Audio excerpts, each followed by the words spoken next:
Welcome to Hello Me, It's Me, Vulnerable AF, a podcast hosted by Nikki D. Lovely.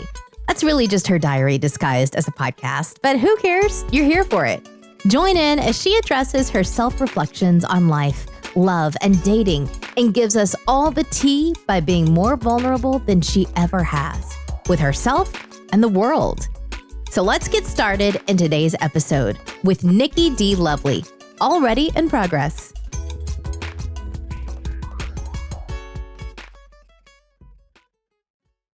Hello, and welcome to another episode of Hello Me, It's Me, a podcast where I basically am talking to myself.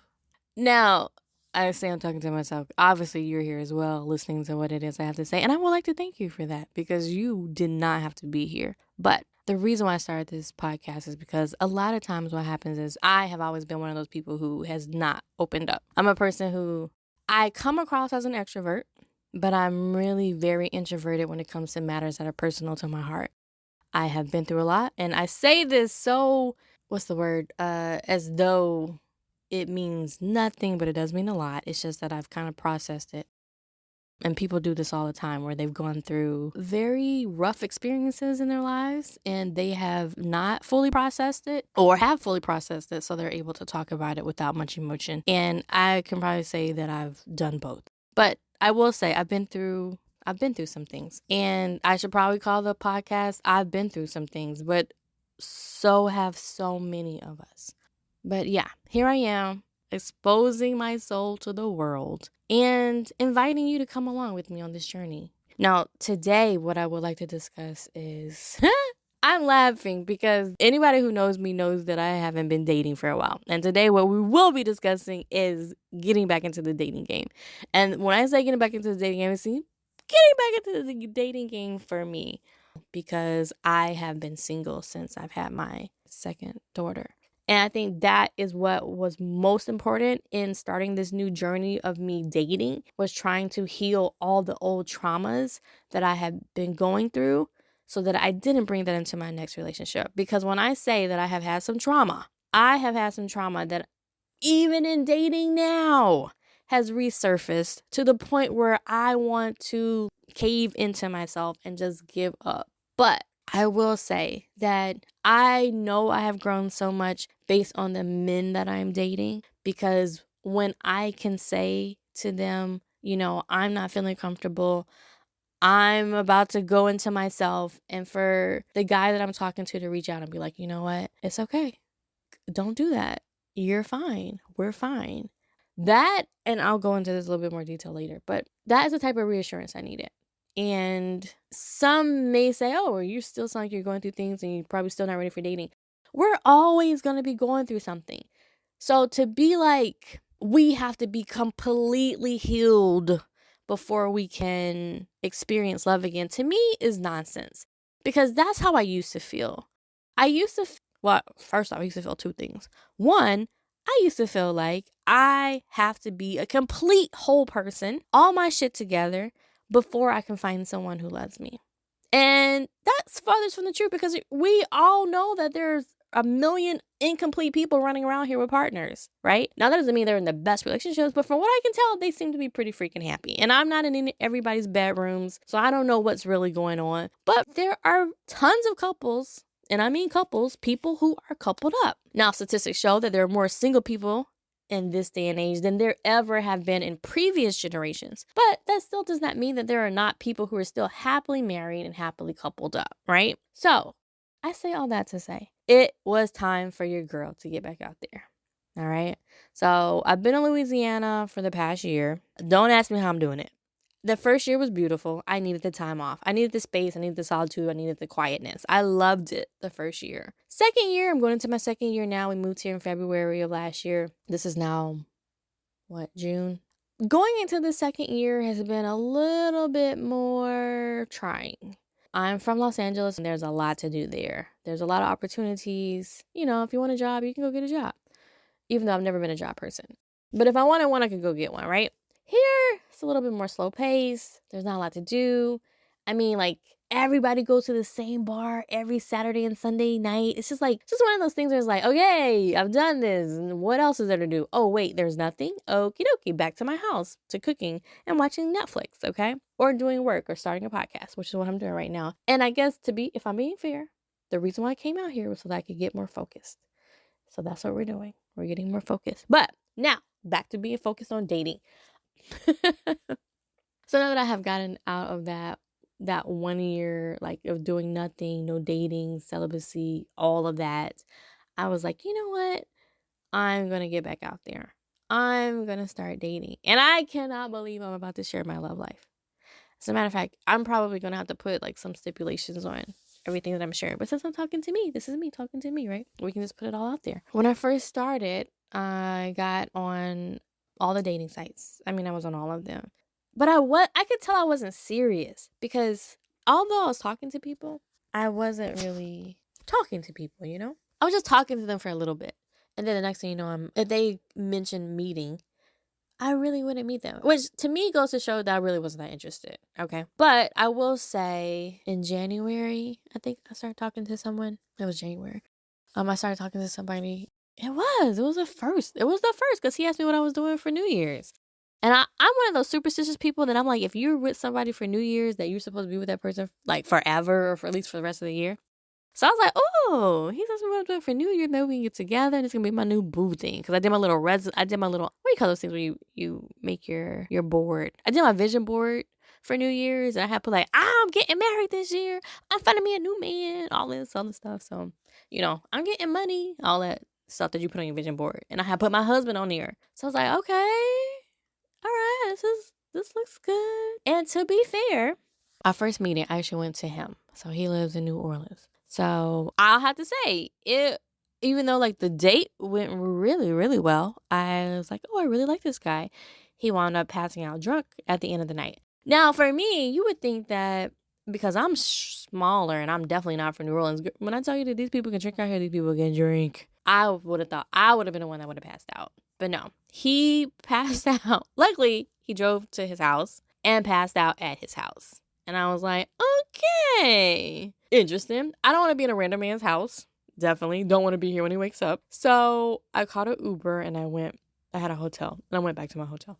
And that was my first impression of that first date. And to be fair, that was my first red flag and I should have held on to it. But we wound up seeing each other again a couple more times. And I actually really liked him. Despite the fact that there were several other red flags that showcased themselves later, I had fun with him. He reminded me of home.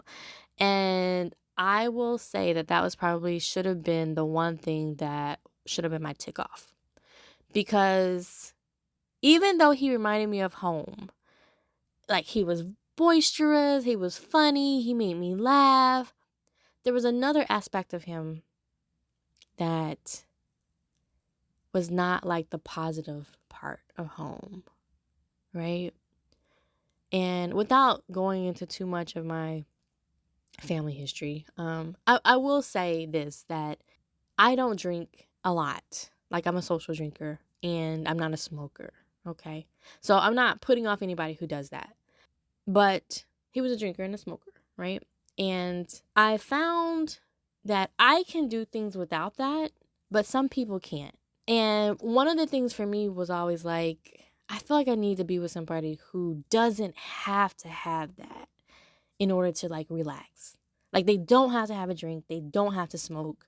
Like, they can just be themselves and they don't have to have that. Now, I know some people just can't, but for me, I need that.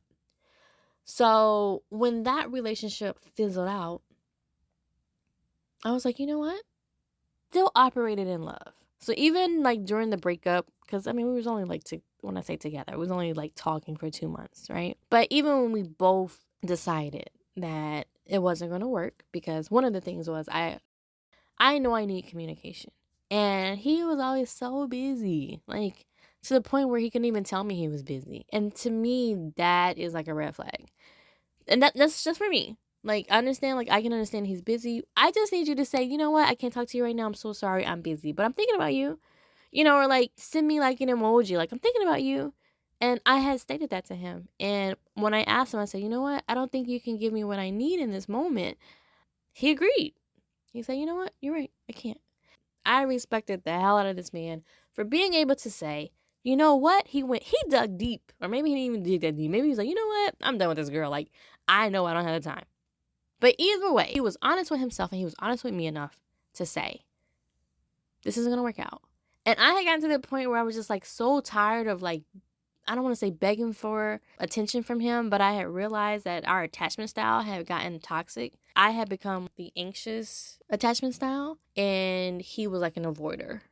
He was like, run after me, tell me you miss me, tell me you love me, tell me you want me, and then I will leave you on red for 2 days and then I'll get back to you. That type of anxious avoidant attachment style. And I don't work well in those. I'm a secure attachment, and I realized he was an avoidant and he was making me anxious and this wasn't going to work. So all that, psychology out the way to say that didn't work out. I have not dated for so long that now I'm at the point where I'm like, okay, let's get back out there. Let's just see. I don't believe in putting all my eggs in one basket so soon because I realized from that last relationship that anything can happen, right? Now, I will say that the men that I'm dating are on a totally different level than the first guy that I'm dating. And they are bringing out emotions inside of me and making me deal with things that I never thought I would have to deal with again. Like, I'm being triggered in ways I never thought imaginable. Never.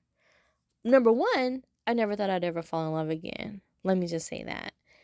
And I will say that I'm feeling like these butterflies and like I'm feeling like I'm falling in love again. Now that is scary for me to admit, but I'm trying to sit in it. I'm trying to sit in like, wow, okay. Like, Nikki, I think like you really like this person. When you start seeing your future with people, I feel like that's when you're like, oh, okay, this could be something, right? Or like when you guys both start talking about it, oof, oh my goodness. That's when you're like, oh, okay, this could really be something, right? And I think that's kind of where I am with things. So, although I said I was going to talk more about dating, I think I'm going to end it here, where it's really more about the feelings that I'm invoking due to the dating. And let's talk about how we sabotage our relationships sometimes because of how we're feeling. Several times I've done this. I can get into my own head so quickly. All my doggies are coming in to say hi. I can get into my head so quickly. It's ridiculous. Like, if I text a guy and he hasn't texted me back, within 3 or 4 hours, yeah, might as well call police because something happened to him. His phone must be dead. Someone kidnapped him. Like, my head goes so many different types of ways. I'm a writer, so believe me when I tell you I can come up with the most creative thing in the world to draw out of my butt. I will do it, okay? Or I could be like, oh, he's not interested anymore. I will immediately go there. Not that he's busy, not that he has a job, Nikki, not that he works from 9 to 5. It's like he's just not interested all of a sudden. I have a homegirl who's horrible at texting. So if anything, I should be able to conclude that not everybody is great at texting. So if I text them and they don't text back, doesn't mean that they're not thinking about me. Doesn't mean that that's the end of the world. But that's immediately where my head goes, right? So that's one of the ways that I sabotage things for myself when I'm talking to people. Is like, okay, if I hit you up, you better hit me up right away. Or like, I'm immediately cutting you off. You're already cheating on me. You're not thinking about me. You're talking to a million other girls. And I've never seen myself as that type of person. But to be honest, I don't date to the extent where I allow people to have my heart. I've never done that. And I don't want to say never because I have. But I think the trauma of being done so dirty, like my ex did me, not my most recent ex, but like my junior high guy that I wound up getting married to, he did me so dirty. I think most of my trauma and issues that I have when it comes to love started from that relationship. And this man was so broken. That's the word I'm looking for. This man was so broken, and he was a young boy. Let me not even call him a man. This young boy was so broken because we were kids. He had gone through so much. he had had so much trauma. I mean, at such a young age, this young kid. I mean, things I would never think. The worst things you could think about being done to a kid. I mean, think about that being done to this man. The man that I would call like my first love. The boy that I would call my first love. And so there was just so much trauma to unpack. And for me to be such a young kid, trying to help this young kid unpack all this trauma. Like, I mean, looking at it now and thinking, I mean, it just sounds stupid. It's like, it was just a recipe for disaster for me. Like, for me to take that on. And that's what I did. I took all of it on. I took it all on. And I still couldn't take on everything that I could to take from him to give to me, because he was only giving me his broken pieces, right? Because even he hadn't healed.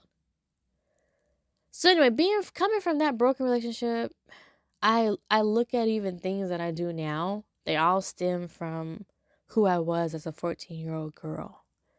Like, I operate from a 14-year-old girl standpoint. The anxiety, the anxiousness, the how come you didn't text me back right away? That's the 14-year-old girl in me who was broken by that broken boy who cheated on me, basically, with a million different women. Like, I don't say women, girls. I would have girls just come to me, like, out of nowhere when I was in middle school and be like, oh, you think you're talking to so-and-so? Oh, well, I had him last night.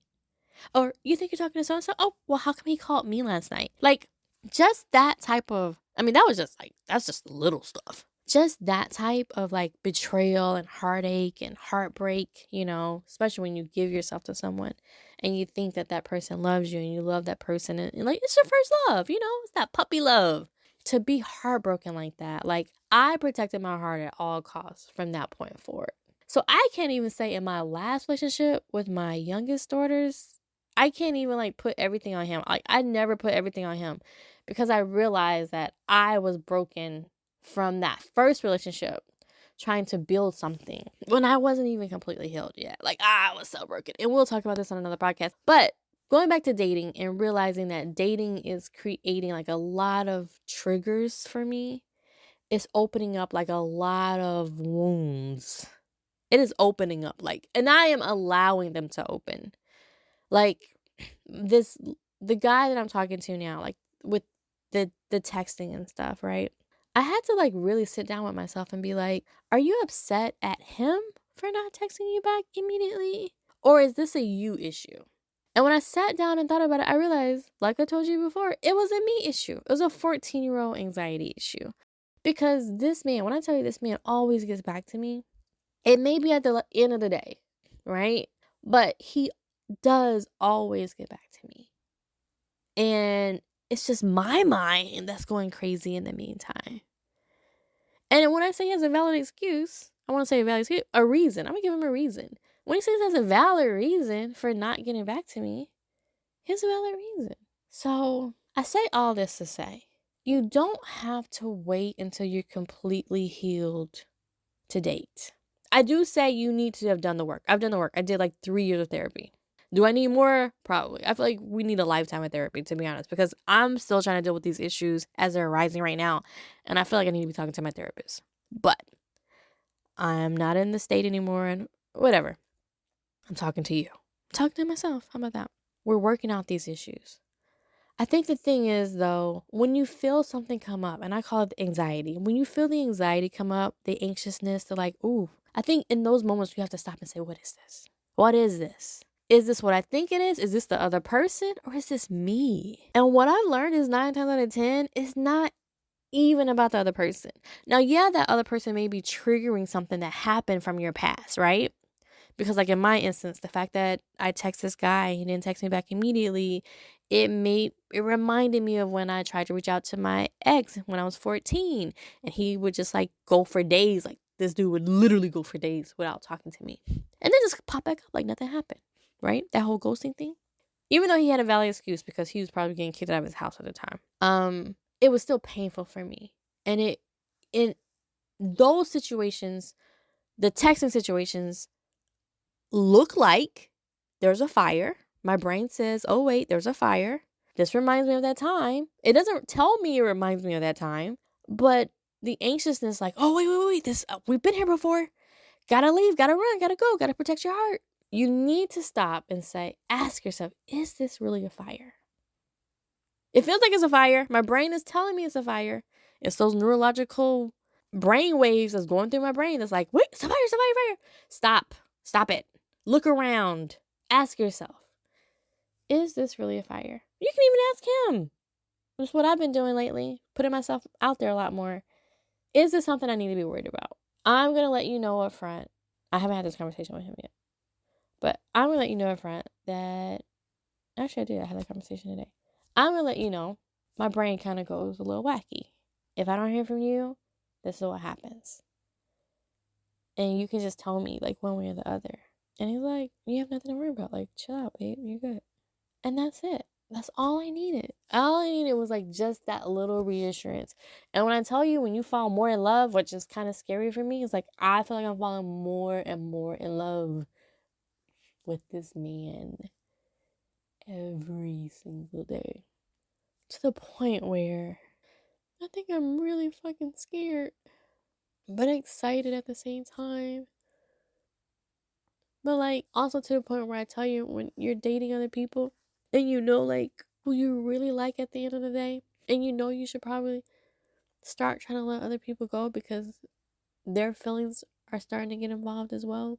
It's scary because I've always had this thing where I date safe men, and I call them like a little bit more of a bad boy at the same time.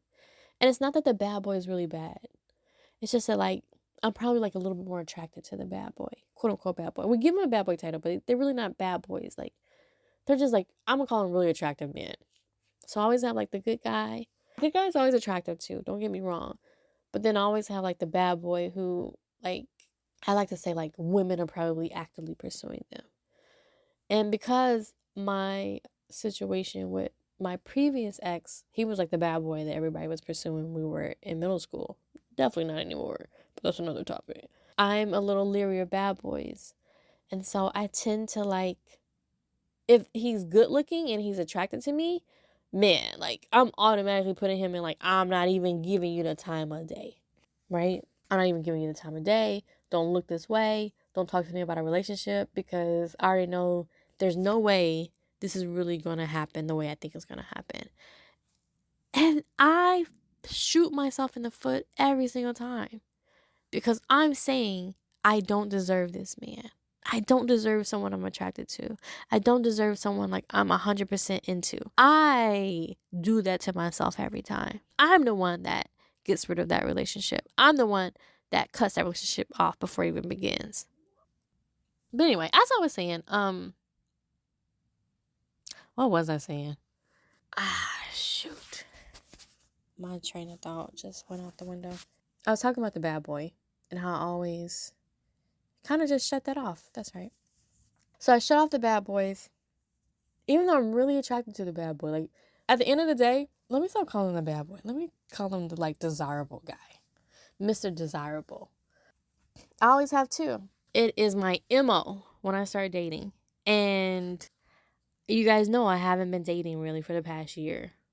And when I say dating, I haven't been dating, period. I haven't been dating since I really have not dated seriously. When I say dating seriously, like I dated for fun.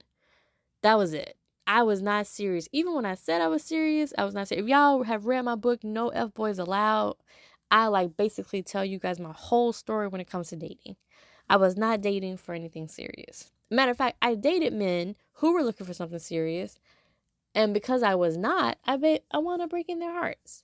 Because I thought I was looking for something serious, but I wasn't. It's a lot of people out here who think they're looking for something serious, and they're not. At all. They think they are, though. Like, so don't get it twisted. They think they want. They think they know what they want. They're like, oh, I want to come in a relationship. But then as soon as they see it, something that's similar, or they see like the challenges, or they see that they have to cut people off, then they start getting FOMO. Then they start getting scared. Then they're like, oh, dude, is this something I really want? Like, they say they want one thing, but then it's like, I don't think that's what you really want, dude. And it shows by their actions. And people be like, oh, they just don't really want it with you. No. That may be part of it. But a huger part or a bigger part of it is that they just don't know what they want right now. The idea sounds nice. It's like the idea of going to Disneyland sounds nice. Until you take 5 screaming kids with you. I mean, you need 5. 2. So you take 2 screaming kids with you, and then like they're tired by 3 p.m. and then half of them, well, one of them needs a nap, and the other one you have to run around, and catch all day. Or you can't ride the rides you really want to ride because you got these little kids with you. The idea was nice. The idea was fun. And I'm not saying Disneyland's not fun because Disneyland can be fun. But I'm just saying the idea of Disneyland is a lot more fun than actually like waiting in line for 3 hours for one ride in the hot sweltering sun. Okay? So if we put it into that perspective, the idea was nice. The execution of it, maybe not so nice. Okay? So I think that's kind of also where I'm saying about even dating for me now. I'm realizing that the idea is nice. The execution right now and all the triggers that I'm going through, all the self-work that I'm still continuing to do as I'm talking to people and feeling open to love again. Man, when I tell you like that love thing, I think so many people aren't willing to go past the second date or the third or fourth date because when they start feeling those emotions, they're like, oh, I'm getting vulnerable. Oh, wow. No, can't have that. Nope. Got to cut this off. Got to find a way to cut this off. Right? Like, people are scared to be vulnerable. People are scared of vulnerability. Seriously. So, yeah. If there's anything I can say from me, it's okay. Like, I know this is new to you again. You're finally opening yourself up 10 years later. And I know it may seem scary right now. I know it's difficult for you. It's a little different because you're putting yourself out there. But what do they say like about trying new things? In order to have something you've never had before, you got to do some things you've never done, right? So you can't keep doing the same thing over and over again expecting a different result. Like, I can't keep going on a million first dates.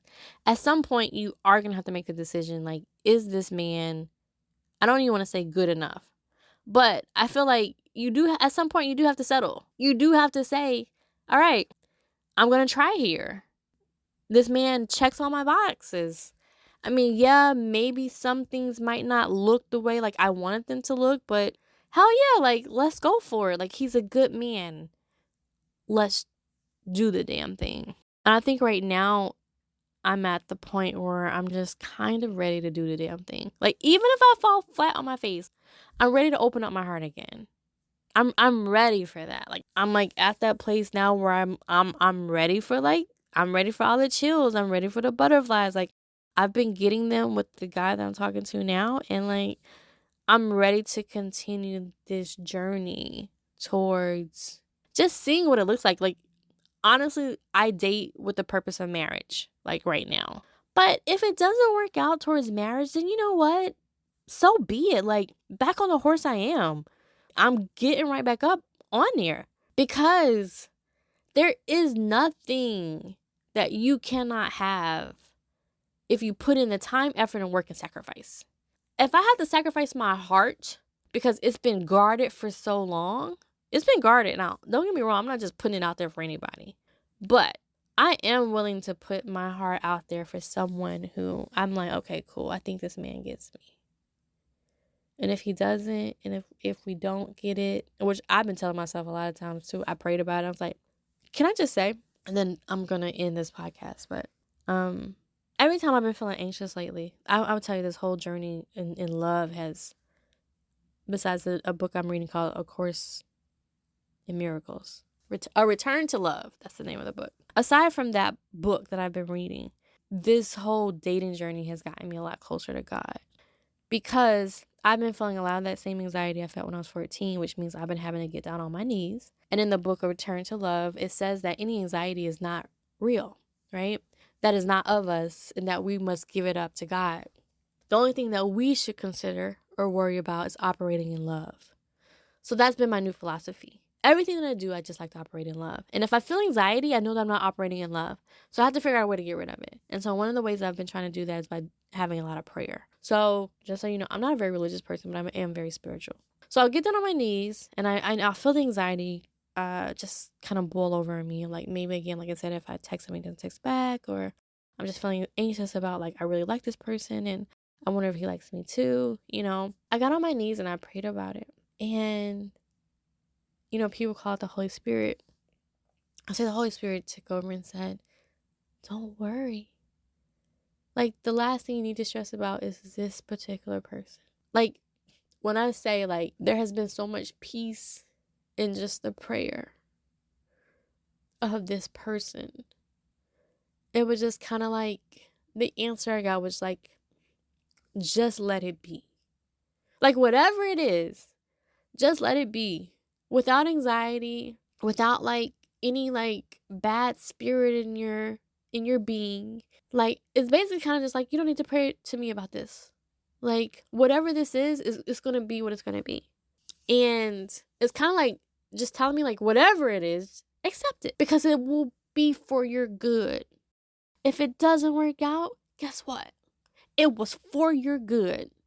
Because if it doesn't work out, I don't want to say have options, but you have other things you could be doing. You have other people you could be with. Like, this isn't your only person. If this is not your person, there's someone else out there, right? So stop the anxiousness. Stop the worry. Just be. Just let it be. That literally is what I get when I pray about this man. Just let it be. Whatever it is, just let it be. And that's where I am. Like, I've never been in a space like this where I'm just, okay. That's like me, like, fighting off anxiousness. Okay, just let it be. It's all right. So, I say all that to say, sometimes you just have to let things be. And I know I started this off with dating and my dating life and all that, but at the end, there's always a message for myself, from me to me.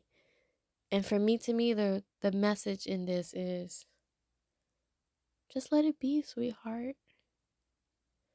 No anxiety, no nothing. If it's meant for you, it's going to be. There's no need to be anxious. The anxiousness just takes away from whatever else you're doing. Or if you have that anxiousness, you need to convert that anxiousness into something else. You need to use that anxiousness. That's energy that's being given to you. Because I already said that God doesn't give you anxiousness, just love. So if you have anxiousness, take that anxiousness and convert it into love. Convert it into something else. In this case, I'm converting this into a podcast. I'm about to finish some work I need to be doing. Later, I'm going to convert any other anxiousness I have over it into some poetry. But whatever it is, let things be. Take what's given to you and make it into something else that you can give to the world. Take something negative and make it into a positive. You got this. You got this. So on that note, I have rambled on long enough. I'm going to let you go. But I want you to know that I love you, that I have always loved you, and that I appreciate everything that you've done and continue to do for us. And so this wraps up this episode. And until next time, just keep on keeping on. Thank you so much for joining me for another episode of Hello Me, It's Me with Nikki D. Lovely. Just remember, you can't change who you were yesterday, but you can always learn and grow to become a better version of yourself today. So make sure you do the mental work today for the future you tomorrow, and I will see you next week. And in the meantime, make sure that you check me out on my Instagram at Nikki D. Lovely or _broke_mama. You can also find me at nikkidlovely.com and check out my book, No F Boys Allowed. I also have a poetry book coming out pretty soon, so just a little shameless plug. But either way, I will see you guys next time, and thanks again. Bye. It's another one. It's another one. Yeah, it's another one.